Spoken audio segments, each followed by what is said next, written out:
Hey everybody, Economic Ninja here. We're going to talk about crypto, and is it a doomsday asset now, or is it just going to collapse when everything else collapses? We're talking about a stock market crash. So without further ado, let's do this.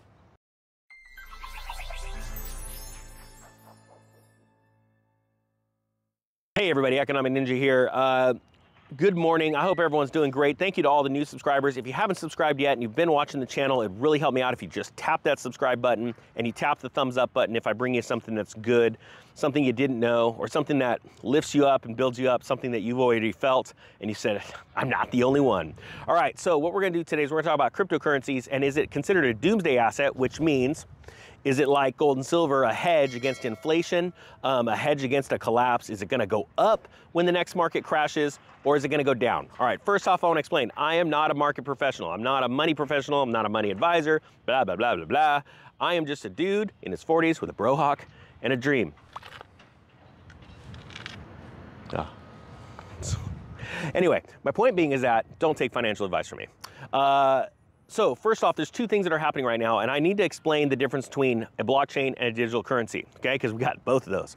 So a blockchain is a decentralized blockchain is a way of accounting for where that underlying currency goes, whether it be Digibyte, Litecoin, Bitcoin, Ethereum. There's many computers that are, and it's decentralized so that anybody that wants to can just run the code in their computer at home, and it's keeping track of everything that's going on with that currency, whatever you're running. So if you're mining Bitcoin, your computer is keeping track of every transaction worldwide, and it has to verify it along with every other computer, right? That's the decentralized nature. The blockchain is the recording of all of those transactions, like a distributed ledger, like a banker would have, you know, making sure you put in $100 and you just took out 99, which means you only have $100 left. Well, the thing is, you know, those bankers can fudge the numbers, or they can, oh, it's lost in a fire. Sorry, I guess I don't owe you back your money. But in the decentralized blockchain, every computer has to agree. It's called consensus, right? And so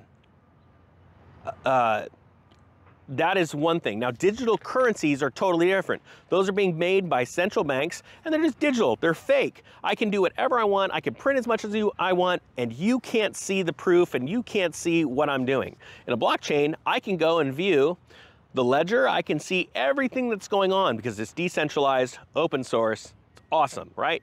Now, do banks like it? No, they don't. Are they buying it? Yes, they are. Why? Because they know it's going up. Because a lot of these blockchains, they're deflationary, which means as time goes on, less and less and less of that currency is produced, which all of the computers have to agree on, right? They can't just go rogue and start printing extra ones until a day where it's completely finalized, unless you own Dogecoin. And then they can just print as much as they want. So here's my point. All the Dogecoin owners be like, what do you do? What do you mean? Yes, I know. I think Dogecoin's going to go up, but that's totally different than a deflationary coin like Bitcoin, Digibyte, Litecoin, things like that, okay? So digital currencies is the bank's way of going, hey, we still like printing money and just taking all of your wealth and just, you know, stealing it and just giving you these fake little bills. But pretty soon they're not going to be in the form of paper. It's going to be digital. Why? Because we can tax everything you do now. That's just the truth. Sorry, this is life. So all these countries around the world are building their digital currencies right now. China already has theirs out. They already beat us, all right? We fought and fought and fought, and that's a whole nother story, okay? So now that I've explained the two differences between digital currencies and blockchain, we need to talk about, is it a doomsday scenario? So here's the deal. First off, there's still a lot of leverage. There's a lot of leverage in the crypto market, okay? And there's a lot of really big names in the crypto market. There are banks that own crypto now, hedge funds, mutual funds, all kinds of funds, right? And so they are affected by a downturn in the stock market. Why? Because anytime the markets turn, whether it be a bond market, stock market, fruit market, that was off the cuff. There's a downturn, they need to raise liquidity because every fund has its own standards. We have to have X amount of cash in the bank compared to how much assets we own, yada, yada, yada. So it produces a downturn, and any market produces a liquidity event. So if a bank owns stocks and owns crypto, when, let's say, stocks get hammered and slammed down, banks are going to more than likely need to liquidate some cryptocurrency to raise cash so that they don't go under, all right? Because they have to answer to all kinds of people. Some of them even have to answer to the Federal Reserve. All right. With that being said, that means if the stock market falls, more than likely crypto market's gonna fall. But there's always a point where a market falls, and then people start waking up and going, ooh, these are deals, and then they buy it up, okay? And we're not even talking about hyperinflation of the currency, which would lead to a hyperinflation in asset prices also because of people fueling those markets with just inexpensive dollars, right? Now, on the other side, blockchain, especially Bitcoin right now, is being viewed as an asset, a safe haven for banks. We're going from risk off to,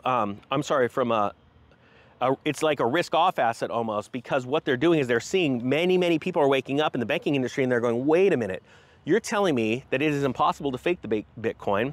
And before you jump in the comments, go, you could just make as many Bitcoin as you want and start citing Bitcoin SV, Bitcoin Cash. You have no clue how a fork works, no clue how the blockchain works. I highly suggest you wait, Google it before you put a comment in, because it just makes you look like a tool.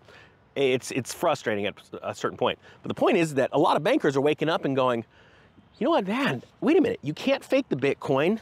There's only so many ever going to be produced, and every year as people go, oh, I want to buy Bitcoin, and the demand goes up, the actual amount of Bitcoins are going down, which means it's going to become more and more scarce and more valuable because of demand. That is literally the thought that are going through thousands of bankers' minds right now, okay?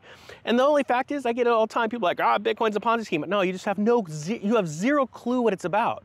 And they tout, you know, I buy gold and I buy silver. I'm all, do you realize that there was a day before you knew why gold and silver was gonna be valuable that you didn't know? It's called an awakening. You should go through it sometime. Anyway, my point being is that lots of bankers are waking up to this. So what they're doing is they're going, well, wait a minute now. We've also, not only do we have that knowledge of scarcity and all that stuff, we've got the fact that countries are literally trading in it and now making it not a currency, but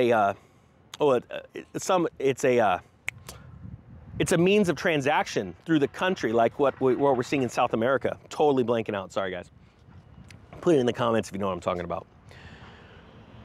So that means that we can hold this stuff as an asset, and possibly you're gonna see, and I have a feeling in the next few years, you'll see Basel requirements being changed and saying, hey, this is gonna be a tier 3, tier 2 asset, Bitcoin. Yeah, I have a feeling there's gonna be a day in the near future, in the next 5 years, this isn't financial advice, we're gonna see Bitcoin as a tier 1, right next to gold. And that is gonna rock the world, all right? And hey, you wanna have the debate on the comment section? Go for it. Throw all your crazy fun stuff in there. But that's the point. So I hope I answered this well, because what's happening is we are transitioning from an asset, Bitcoin, primarily. Let's talk about Bitcoin. Let's talk about the big one, right? Or Ethereum. You could use Ethereum too.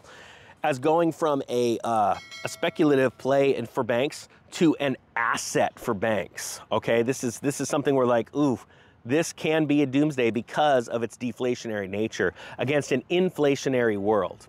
All right, guys, I hope that didn't cause you to go spinning. Again, it's hard to just talk to people when they're not asking you questions. But with that being said, the Economic Ninja is out.